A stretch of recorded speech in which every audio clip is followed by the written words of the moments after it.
Hi there, it's Laura at Aquamarine 18. Welcome to my channel. Thanks for stopping by. I am here to share briefly my response for day number 8's prompts for the 31 Days of Tarot hosted by Ethany.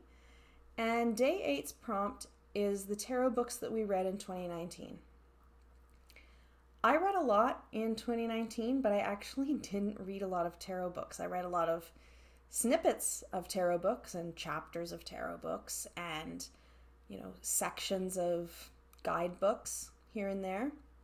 But I actually only read one tarot book cover to cover. I'm quite surprised when I look back at all my reading in 2019. I'm hoping I read more tarot books in 2020 than I did in 2019. But I did read one really excellent tarot book in 2019, and I can tell you a little bit about it. I'm sure many of you will be familiar with it, and that's Mindful Tarot by Freinkel Tishman. And the subtitle is Bring a Peace-Filled, Compassionate Practice to the 78 Cards, and the book is published on Llewellyn. So, what can I say a little bit about this book? You can see me discuss a little bit more about this book if you go back, into December 2019. I did make a video where I talk about my approach to 2020 year ahead spread with the tag year ahead spread, and I talk about taking up an approach that Lisa outlines in this book. So I've tried a number of things out of this book, and I really enjoyed it. I'm not going to give you like a formal book review, but I can tell you a little bit about the book so that you can maybe better decide if it's a book for you. So it's organized into two sections. And the first section is called From Mantic to Mindful Tarot, which really situates the relationship as Lisa sees it or is conceptualizing it between tarot practice and mindfulness practice and how tarot can be a part of a mindfulness practice. And then section 2 is called Reading the Cards, and here you get card meanings. And the way that it's organized is that for the minor arcana, all of the numbers are together. So it'll be all the aces, then all the twos, then all the threes, and so on. The court cards are done similarly, but by rank, and they're last. And then the major arcana is first in that section. And there's quite a bit for each card. So, for example, for the moon card, you get all of this and then a little bit more on the next page. And for the minor arcana, you get about yay much for each card. And the meanings are really nicely written. The book feels really well researched, which is great.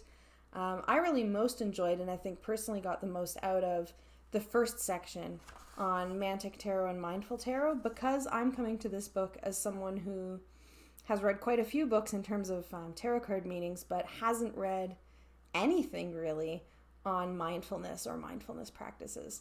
So the section of the book that's most introducing those is the one that I learned the most from, I would say, and that has most stuck with me, though I did very much enjoy Lisa's card meanings and discussions of each card in turn as well.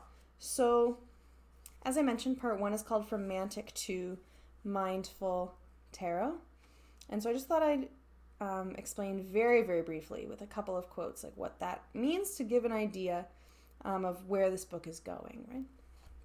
So on page 14, Lisa writes that most readers are still bound within the confines of what she calls Mantic Tarot, the tarot of prediction and prophecy. And here she notes that etymologically, mantic is the reference to the mancy in cartomancy or geomancy. And that word comes from an ancient Greek word mantis, meaning prophet, which is something that I didn't know. Always learning something. So she writes, direct quote, "We may read the cards with an aim toward personal growth instead of old-fashioned fortune-telling, but nonetheless we typically begin with a problem or question. Something is broken, missing, or inadequate. We may not be seeking our fortune or future, but nevertheless, we begin with a sense that something is wrong." So in other words, Mantic Tarot seeks solutions. And I think that this is really how, probably for many of us, myself included, work with tarot a lot in this way, right? When we think about turning to cards for guidance or to help us, help us work through emotions or trauma or shadow work or all of these kinds of things, right? Could very, very broadly go into this understanding of Mantic Tarot. And so she contrasts this with Mindful Tarot. And obviously there's a lot more in the book than these kind of very short snippets that I'm sharing, but you have to get the book yourself and check it out. So she describes Mindful Tarot as a complete practice, and she says that it's a complete practice, and this is on page 14 of the preface, because, quote, it recognizes that this moment, where we are right now, is already complete. In this moment, nothing is lacking. We don't need to do anything or fix anything. Mindful Tarot is a practice that helps us live in the midst of that completeness. So then a little bit further down the page, she writes that in contrast to the tarot as a tool approach, Mindful Tarot takes up the tarot as an end in itself. It considers the tarot in its own right as a path of self-discovery. Mindful Tarot is both a mindfulness practice anchored within the language of tarot and a tarot reading practice anchored within mindful awareness. And I underlined a lot in this book, and I underlined that quote, and I put a little heart beside it because that was, yes, still in the preface, and I knew from that point that there was going to be a lot for me to get out of this book in terms of thinking about ways that tarot can work with this this mindfulness practice. And I was reading through that preface, and integration, which is my 2020 word of the year, came up in the preface as well as a kind of core component or a way that Mindful Tarot is about integration and really about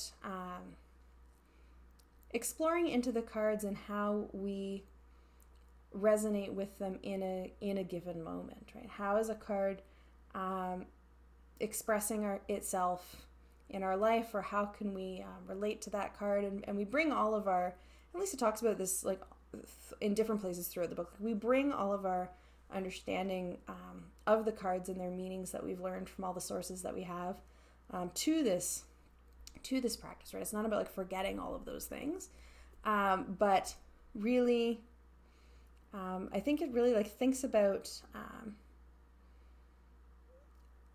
finding ways to relate with the imagery of the tarot and our own experience in a non-predictive way that's really interesting. So I'm probably, rambling and not doing this book any justice at all, but it's the only tarot book I read in 2019, and I really feel that there's a lot great in here, and very much worth checking out. I'm really glad I read it. And in addition, on Lisa's website, and the links are in the book, there are some guided meditations that go with the book. And then as you're reading through the book, there are points where it says, at this point you could go to the website and check out this particular guided meditation and try it. And I worked through those, and I continue to return to a couple of those, even though I finished the book quite some time ago. So really interesting. And I think somebody might get a really different experience of this book if you're someone who happens to be watching this who perhaps is a lot more familiar with mindfulness practice than I am, but is more of a beginner to tarot, for example, which would be coming to the book from the opposite angle that I come from as someone who has read lots about tarot and nothing about mindfulness. I think that the book would still be equally as of interest, and would definitely, in my mind, be approachable to someone who was quite a beginner and unfamiliar with tarot, but maybe had a bit of a mindfulness practice or a meditation practice and was curious about ways to potentially think about incorporating tarot into that. I think that this book would be great for that reader as well. So that's the book that I read in 2019, Mindful Tarot by Lisa Freinkel Tishman. I'm looking forward to reading more books on tarot in 2020, and I'm keen to hear others' thoughts on the books that they've read this year as well. Thank you so much for watching, and have a great day. Bye.